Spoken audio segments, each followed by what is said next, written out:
Hi guys, welcome back to the channel. In this guide, I would like to share the decisions and strategies for a religious victory game. That is for players who have a basic understanding of religion and faith game mechanics.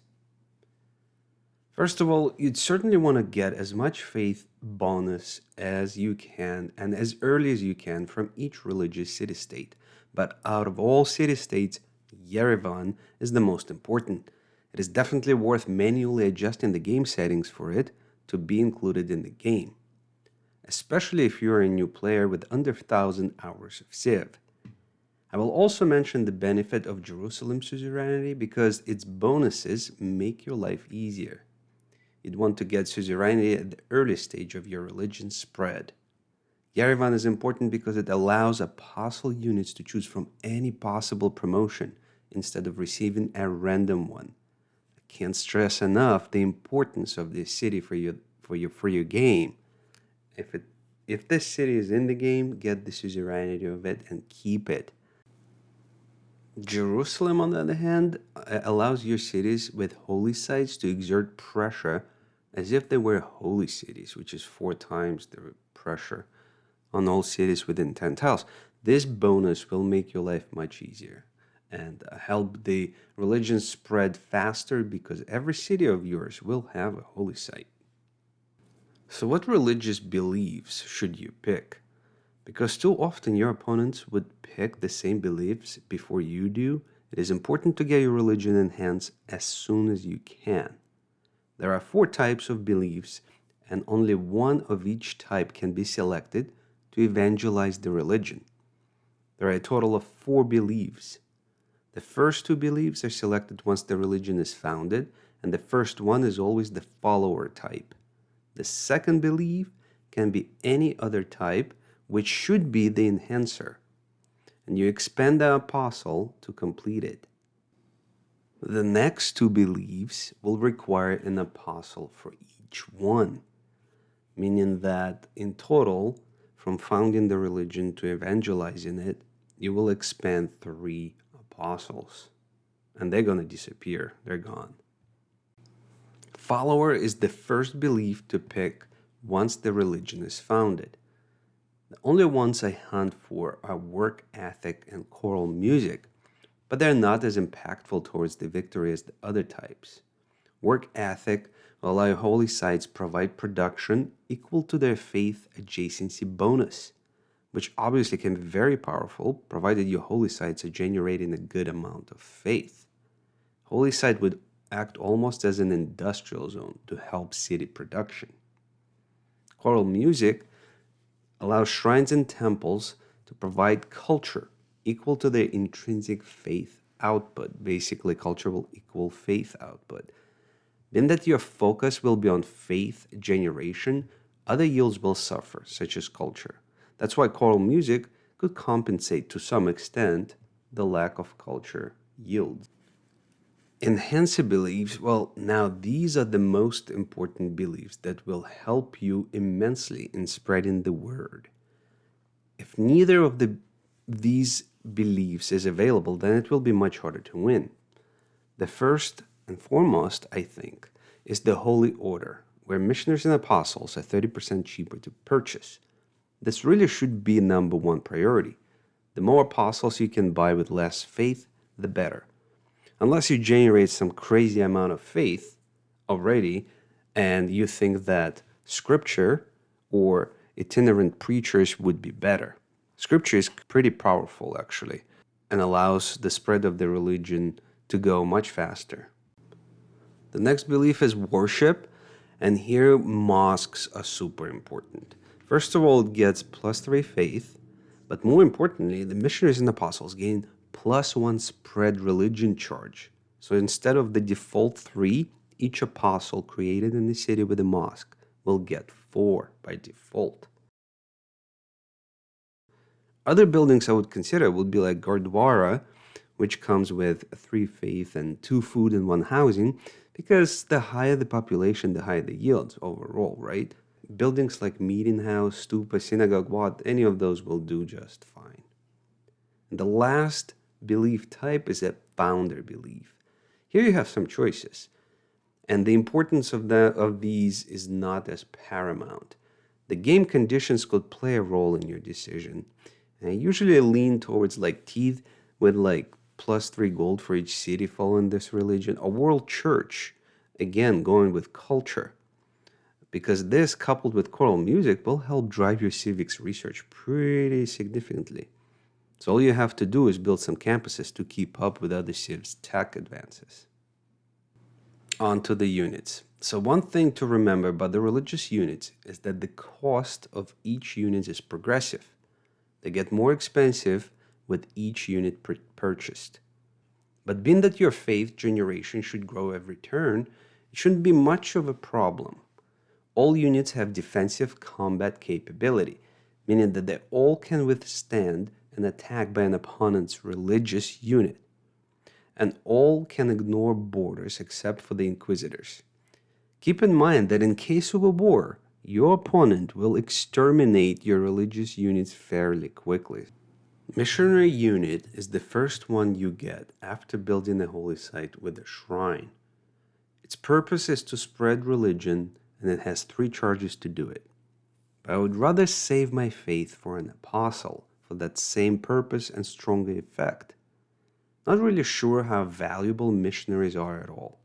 I never build them, but if you feel otherwise, please let me know in the comments. The only purpose I can see for them, and usually use them, is for recon purposes. Guru becomes available once you build the temple in addition to the shrine. It has 3 healing charges, and so its main purpose is to heal adjacent religious units, which can be quite helpful during the Apostle Wars. Think of them as medics or support units. When your apostle loses health, gurus are there to restore it and get them back into battle. I usually send 1 per 3 apostles. Now, apostle is the most important religious unit in the game. The apostle's spread religion ability is what you would use to convert the cities. By default, each apostle gets 3 spread charges. By the way, you might have noticed there are 4 characters on the apostle unit. That means it has 4 spreads. Now, this picture represents the fact that this apostle was built in a city with a mosque, holy site with a mosque. That gives it an extra spread, and that's why we have 4 of them. Otherwise, it will be 3. It is also the main combat unit you would use to eradicate opponent's units. In addition to that, it comes with promotions that would enhance the unit for various missions. But the first action you would want to take with the apostle after founding the religion is to evangelize your religion with beliefs that would help you gain religious victory. Here's the last religious unit, Inquisitor. It is the only one used within your empire borders for defense. Its main purpose is to purify your own cities from other religions through the Remove Heresy ability, which removes the foreign religion followers from a city you own. This is the only other religious unit besides the apostle that can perform theological combat attack. And by default, it has more combat bonus strength than the default apostles within your borders. However, the trick is that to gain access to these units, you have to expand an apostle with 3 spread charges by using its Inquisition ability. It could be a pretty high price to pay. Once you execute Inquisition, the units will appear in the menu, and you will be able to purchase Inquisitors with faith just like the rest of them. You do earn era score for executing the Inquisition, and the Inquisitors could be valuable if you're getting overran by the enemy religious units. But you can use apostles for the same purpose as the Inquisitors, so again, they're cheaper than the apostles, but at the end of the day, I never build them.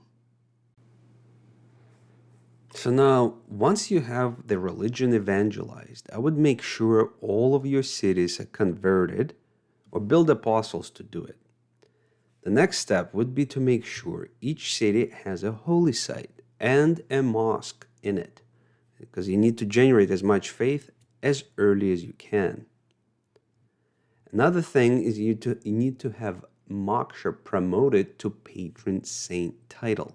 It would give any apostle built in the city an additional promotion. So each unit created will have two different promotions. Super important. It'll make your apostle units extremely powerful. And secondly, make sure you have theocracy as your government. It provides +5 religious strength in combat, and you get 15% discount on purchases with faith, making your purchases even cheaper. Naturally, your government policy's choice should be the ones generating the most faith as well. So with this 15% discount and the Holy Order, which gives you 30% discount on apostles, you get apostles at half price basically. So that's super, super important. So you have your religion enhanced, prep work done, and it is time to build your apostle army. Each new apostle comes with one randomly generated promotion. Unfortunately, there is no way to control which one will show up, but it will be the same set of 3 in the same turn. And that's where the suzerainty over Yerevan comes in. That allows you to pick any promotion. Let that sink in. How OP is that? Here, the only promotion you should worry about. Debater gives you +20 religious strength. Proselytizer, religious spread, eliminates 75% of existing pressure from other religions. Orator can spread religion 2 extra times. Translator, where religious spread is triple strength in other civilizations. And also Pilgrim, that gains 3 extra spreads when moving adjacent to Natural Wonder for the first time, which means you need to have a Natural Wonder somewhere nearby or on the way to the other Civ borders. So I build my apostles in brigades, and there will be 2 of them, 2 types, soldiers and converters. First is a soldier brigade. It would consist of several apostles with debater and proselytizer promotion, along with supporting gurus. The purpose of this brigade is to combat enemy religious units and protect your converters brigade, sort of trailblaze the path. The other brigade is the converters, and it consists of apostles with translator and orator, or pilgrim, if close to Natural Wonder. This brigade will be responsible for converting the infidel cities to your religion. You would use soldiers to combat enemy religious units and spread religion with proselytizer promotion to reduce pressure from other religions. And then you would use converters at the same time to turn the followers of each city to your own religion. The production of apostles should be uninterrupted and continuing until the end. At this point, you might produce holy prayers projects only in all of your cities, just to generate enough faith to keep the apostle production up. You have to be wary of other civs declaring war on you, because any war will seriously hamper the efforts. So you have to have enough apostles to conduct conversion operations relatively quickly. You could do it one civ at a time or multiple civs depending on your resources. But as the pressure from the converted cities builds up, it will become easier to convert other cities. I usually blaze a conversion path to each holy city and try to sustain it by camping out and ensuring the conversion stays. And also the cities within 10 tiles are all converted to my religion, because that's how the pressure works. It's the impact and pressure from the cities within the 10 tiles. In the end, the religious game needs a bit of luck and a lot of patience. Let me know what your strategies are in the comments. Any feedback you might have is always welcome. Thank you for watching.